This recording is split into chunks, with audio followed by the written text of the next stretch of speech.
pas aku mau ngelewatin pintu tuh di pertengahan ini pintu kan gitu, Pintu luar. ya palang pintu gitu. Kita mau keluar, mau aku bawa gini, sebelah kiri ini luar, sebelah kanan ini badan aku masih di dalam. Di luar itu adem banget segini, separuh badan aku tuh adem, separuh lagi sini pas di dalam itu panas. Rasa panas tuh. kerasa panas banget gitu. Makanya kok kayak gini ya, terus ya udah deh kita sholat nih gitu kan, kita ngaji kayak gitu. Malah semakin kita sholat ngaji, dia malah semakin nangis juga. Suami sama anakku lagi tidur, aku ngeliat gitu jelas. Terus ada tangan gede banget, dari situ aja deg-degan banget ya gitu ya. Tangan keluar sambil dia mentik-mentik gini, tik gitu, mentik-mentikin biji gitu, warna hitam. Aku pikir tuh tasbih gitu ya, karena warna hitam gitu. Terus sambil dia bilang, keluar lo dari sini, dengan suara yang dalam berat gitu, keluar lo dari sini, kalau nggak gue bakal keluar situ gitu.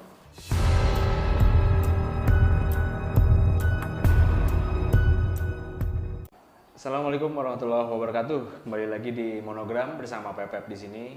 Apa kabar teman-teman semua? Semoga kalian selalu dalam keadaan sehat walafiat ya. Dan gue akan hadir di setiap Rabu dan Sabtu dengan cerita-cerita horor ataupun narasumber yang berbagi pengalaman mistisnya. Nah, kalau kalian suka dengan konten-konten seperti ini, jangan lupa untuk subscribe dulu serta nyalakan lonceng notifikasi biar kalian gak ketinggalan video-video terbaru dari Monogram Production. Dan buat kalian yang pengen jadi narasumber ataupun pengen ceritanya dibacakan di sini, boleh langsung aja DM ke Instagram Monogram Production atau Instagramnya Bang Din ya. Biar kalian gak susah nyarinya, nanti linknya gue cantumin di kolom deskripsi. Nah, di video kali ini gue kedatangan narasumber yang dimana memiliki pengalaman horor pada saat tinggal di sebuah kontrakan, yang dimana kontrakan itu ada penghuni yang tak kasat mata. Kita langsung saja sapa narasumber kita pada kali ini, Teh Elis. Malam Iya, Teh, apa kabar? Baik. Nah, Teh Elis pada saat tinggal di kontrakan itu ada kejadian apa tuh? Jadi di kontrakan itu tuh awalnya pas aku lagi sakit. Pas aku lagi sakit itu tidur kita bertiga sama anak gitu. Terus habis itu aku tuh kayak rep-repan. Nah, rep-repan gitu. Pas rep-repan itu aku ngeliat kok mereka berdua tidur. Mereka berdua lagi tidur di samping aku ngeliat jelas banget malahan. Cuman pas gitu aku ngeliat ada tangan gede banget, hitam. Oh, ada tangan. Dia tuh masuk dari apa sih, pintu tuh atasnya? Ventilasi. Iya, dari situ. Dia masuk, gede banget. Ditahan dulu ceritanya. Nanti kita lanjutin cerita lebih lengkapnya. Untuk itu, gue minta kalian siapkan nyali kalian, duduk yang manis, karena cerita akan segera kita mulai. Kejadian yang Teh Elis ini alamin pada tahun berapa? Tahun 2018.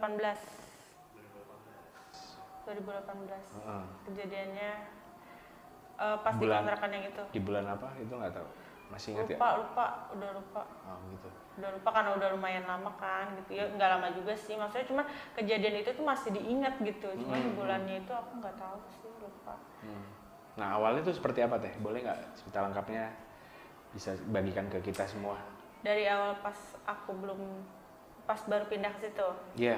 Nah, jadi aku pindah ke situ kan tahun 2018. Sebelumnya kita emang nggak ngontrak ke situ kan, sebelumnya tuh lebih jauh dari rumah mama. Karena aku lagi hamil, jadi kita kontraknya biar lebih deket. Tapi aku nggak tinggal di situ, suami aku doang yang tinggal di situ. Pas nggak dari situ tuh aku lahiran, baru aku pindah ke situ. Okay. Pas 40 hari lewat kalau nggak salah aku pindah ke situ habis lahiran, karena ya udah gede lah gitu anaknya, udah bisa dibawa pindah gitu ke kontrakan itu. Terus habis itu pas pindah itu kayak cuman awalnya ya aku ngerasa kayak gue halu nih atau apa gitu. Nah, pas lagi masak tuh kayak seret gitu lewat apa ya gitu, ini gue halu. Tapi wujudnya nggak kelihatan? Apa cuma perasaan doang? Itu kayak seret putih gitu doang, putih. Oh, putih. kayak ya halu gitu, kayak masih positif lah gitu pikirannya ya. Siang berarti siang pagi. Itu siang pagi iya sore kan namanya masak kan, lagi masak kayak gitu. Tuh seret lewat kayak gitu. Mau ngerjain apapun itu pasti ada yang kayak yang ngeliatin gitu. Gitu jadi nah terus lebih anehnya lagi anak aku setiap maghrib itu nangis setiap maghrib. Nangis dalam arti kata nangis yang tidak wajar gitu. Iya, sampai kayak matanya tuh apa sih? Kayak ke atas gini-gini gitu Terbelalak ke matanya. atas gitu ya. Matanya kayak gitu. Tanpa alasan. Iya. Setelah maghrib. Setelah maghrib, kayak kan pas maghrib nih. Pas maghrib itu pas nanya sama mama tuh katanya pakai bangle, tahu bangle? Bangle, iya. Nah, banglai gitu-gitu dah pokoknya. Sama taburin garam katanya ke atas atap rumah gitu ya. Taburin garam ke atap rumah. Habis itu udah tuh kita setiap mau maghrib kita tabur garam sama bangle itu kita punya katanya semprotin ke setiap pojok ruangan. Dipunya pasti itu setiap mau maghrib gitu. Tapi ternyata sama aja dia tetap nangis. Jadi anaknya Telis tuh masih tetap nangis. Maghrib nangis kejar gitu. Kejar banget gitu ya. Terus coba aku bawa keluar. Kenapa dia nangis gitu? Aku bawa keluar kali dia gerah atau gimana gitu ya. Taunya pas aku mau ngelewatin pintu tuh di pertengahan ini pintu kan gitu ya. Palang pintu gitu. Kita mau keluar. Mau aku bawa gini. Sebelah kiri ini luar, sebelah kanan ini badan aku masih di dalam. Di luar itu adem banget segini. Separuh badan aku tuh adem. Separuh lagi sini pas di dalam itu panas. Kerasa panas banget. Gitu makanya kok kayak gini ya. Terus ya udah deh kita sholat nih gitu kan, kita ngaji kayak gitu. Malah semakin kita sholat ngaji, dia malah semakin nangis juga, malah parah. Seperti nggak suka gitu ya. Iya. Makanya kayak ya Allah kenapa gitu ya di tempat ini tuh kenapa gitu kok anak kecil gitu loh ya bayi gitu. Ini kenapa sih ada apa kontrakan ini kayak gitu. Boleh digambarin nggak teh kontrakannya tuh situasinya, terus ada berapa kamar? Di situ ada 4 kalau nggak salah, ada 4 atau 5 gitu. Dan depannya itu di sini ada rumah satu ya, sebelahnya lagi tuh rumah kayak rumah zaman dulu pakai apa sih pagernya tuh pakai apa sih? Bukan tembok gitu. Bambu. Iya kayak gitu. Itu dan rumah itu kosong. Rumah kosong, tapi kontrakan sebelah teteh tuh full isinya. Full. Nah, mereka rasakan hal yang sama nggak sama Telis? Aku tuh pas ngontrak di situ nggak sempet nanya kan, karena kayak paling pikiran aku tuh gua doang kali gitu kan, pikiran gua doang kali. Nah pas tetangga aku sakit, aku udah keluar tuh ya, pas waktu itu udah keluar, aku coba tanya sama dia, dia sakit, aku jenguk dong dia di rumah sakit. Terus ada kepikiran ya mau nanya gitu kan, aku tanya teh gitu, gimana kontrakan itu, kok betah sih, aku bilang gitu. Terus dia bilang katanya gini, kenapa? Aku jadi merinding, dia bilang kayak gitu. Terus lah merinding kenapa? Saya gituin kan, saya pura-pura nggak ada yang terjadi apa-apa gitu. Terus dia bilang sebenarnya teh pas saya ngontrak di situ, kata dia gitu. Dia itu juga udah keluar, dia udah beli perumahan waktu itu. Kata dia pas saya ngontrak di situ, saya lagi wudhu, kata dia. Saya lagi wudhu, ada yang nyolek. Saya pikir tuh suami saya, dia bilang kayak gitu. Akhirnya saya wudhu lagi, kata dia. Saya wudhu lagi, saya sholat. Selesai saya sholat, saya omelin lah suami saya. Kenapa nyolek-nyolek? Gue tuh sampai wudhu 2 kali loh. Suaminya bilang, gue nggak nyolek demi Allah, kata suaminya gitu. Gitu. Jadi si temannya teteh, maksudnya di tetangga itu wudhu terus ada yang nyolek. Ada yang nyolek di bokongnya katanya. Akhirnya dia wudhu lagi. Dia wudhu lagi, sholat. Selesai itu dan suaminya meyakini kalau itu bukan suaminya ya? Iya, gitu. Terus lah kok sama gitu, maksudnya kayak kadang aku lagi masak, aku cerita gitu ke dia. Kayak sekelebat ada yang lewat. Terus dia bilang sama teh, dia bilang kayak gitu. Aku pikir tuh aku doang, dia bilang juga kayak gitu. Ternyata dia lihat sosok cewek. itu yang sekelebat itu juga. Iya, lewat seret gitu. Dia juga ya udahlah gitu kan ya, masing-masing dia mikirnya kayak gitu. Kirain aku doang yang diganggu selama tinggal di kontrakan itu. Jadi kurang lebih hampir sama tuh yang dirasakan oleh Telis sama tetangga-tetangga di situ juga ya. Nah terus Telis katanya sampai berapa bulan gitu di situ? Karena itu terakhir tuh pas kejadian ada tangan keluar dari ventilasi gede banget. Aku lagi tidur, posnya aku rep-repan, aku ngeliat suami sama anakku lagi tidur, aku ngeliat gitu jelas. Terus ada tangan gede banget, dari situ aja deg-degan banget ya gitu ya. Tangan keluar sambil dia mentik-mentik gini, mentik gitu, mentik-mentikin biji gitu, warna hitam. Aku pikir tuh tasbih gitu ya, karena warna hitam gitu. Terus sambil dia bilang, keluar lo dari sini, dengan suara yang dalam berat gitu, keluar lo dari sini, kalau gua yang bakal keluar ke situ gitu. Bener. Terus ya udah mentik-mentik gini bang, sampai aku lihat tuh banyak banget biji. Pas aku nengok tuh, ya Allah gitu kan. Berapa lama tuh kejadian, berapa lama? Telis nggak bisa ngapa-ngapain pas ngeliat itu tangan? Enggak, cuman baca-bacaan doang dalam hati. Suami? Enggak, karena posisinya susah gitu, kayak susah gerak gitu. Iya, saya ngeliat tapi saya nggak bisa gitu, nggak bisa ngapa-ngapain, cuman doa dalam hati. Terus sadar langsung saya bangunin, saya bilang ini kontrakan nggak beres kayaknya gitu. Ini kontrakan nggak beres, udah mulai dari anak kita nangis terus tiap maghrib gitu, sampai kayak gua ngerasa ada yang selalu mintai gua di kontrakan ini kayak gitu. Sampai akhirnya ada tangan itu, makanya saya pindah waktu. Nah yang dilempar itu bijinya seperti apa sih? Bijinya warna hitam, kan kayak tasbih gitu. Pertamanya awalnya aku mikir itu tasbih ya, akhirnya nanya dong sama mama gitu, mah cerita kalau semalam itu rep-repan ada yang metik-metikin biji gitu warna hitam. Terus dia bilang, oh iya mama lupa, di sini tuh dulu bekas pohon asem. Katanya bekas pohon asem di kontrakan itu tuh ada sampingnya emang ada kebun gitu. Terus katanya dulu ada pohon asemnya itu, si akarnya juga masih ada sampai sekarang. Katanya dulu ada pohon asem, berarti pohon asemnya sudah ditebang tuh pada saat Telis tinggal di situ? Bukan kayak ditebang sih, kayaknya roboh. Oh roboh. Karena udah tua banget. Oh jadi bukan ditebang dengan si pemilik kontrakan, bukan? Roboh dia. Si akarnya pun masih ada.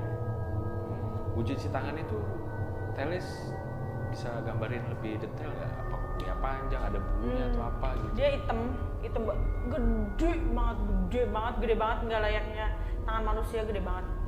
Pokoknya warnanya hitam, buluan hitam. Pokoknya gede banget, sumpah. Nggak kayak tangan manusia lah ya, kayak tangan manusia dia, walaupun dia gendut kan nggak sampai gede banget gitu. Dia gede banget. Makanya bikin jadi takut gitu ngontrak di situ. Pas hari itu bilang sama suami, ya udah ini nggak beres gitu, kontrakan ini nggak beres, kita pindah aja. Berarti pas hari itu juga Telis memutuskan untuk pindah kontrakan.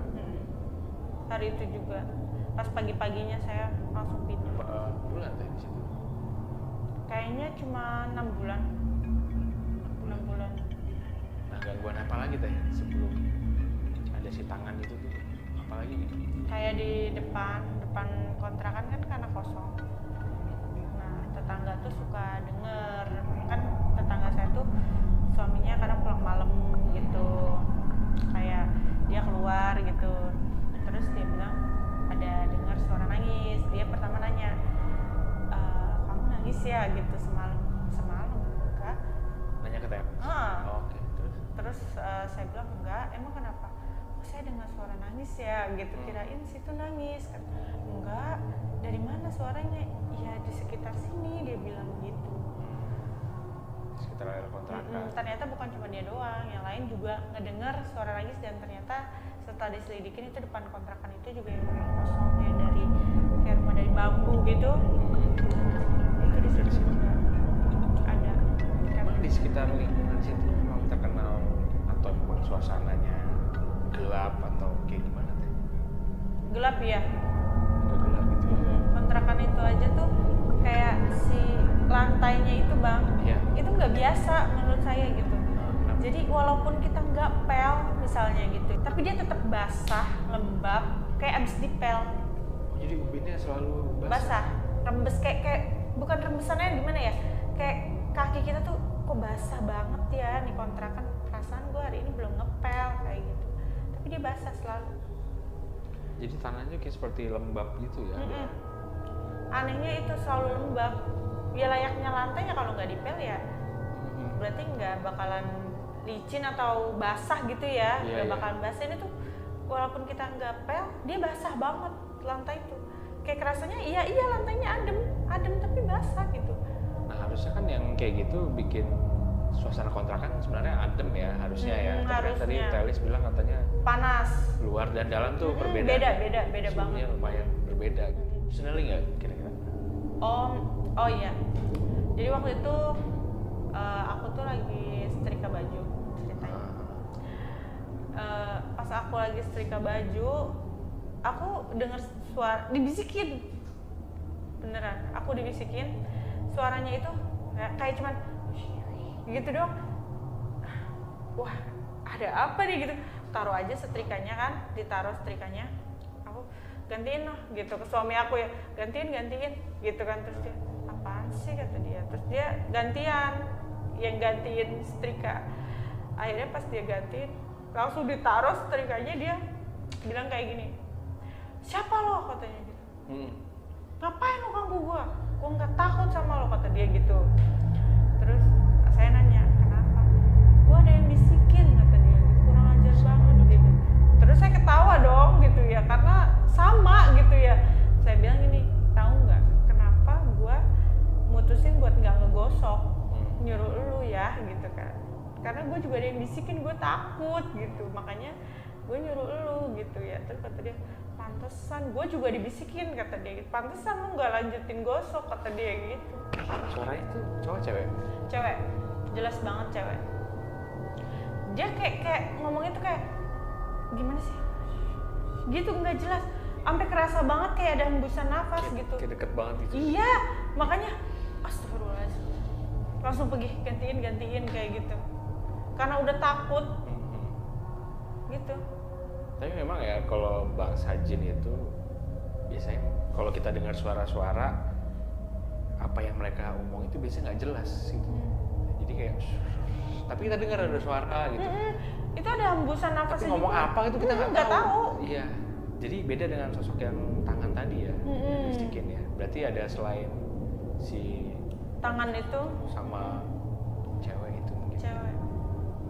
Nah, sekarang boleh isi saat ini kontrakan yang teteh tinggalin waktu itu kayak gimana sekarang? Katanya pas saya pindah itu ada yang nempatin lagi katanya, dan punya anak juga. Kalau itu dia cuman bertahan kalau nggak salah 1 bulan. Mungkin ngabisin masa kontrakannya itu doang. Karena dia juga punya anak kecil dan anaknya nangis kejang-kejang gitu. Pada saat maghrib juga. Bukan cuma anak saya aja ternyata.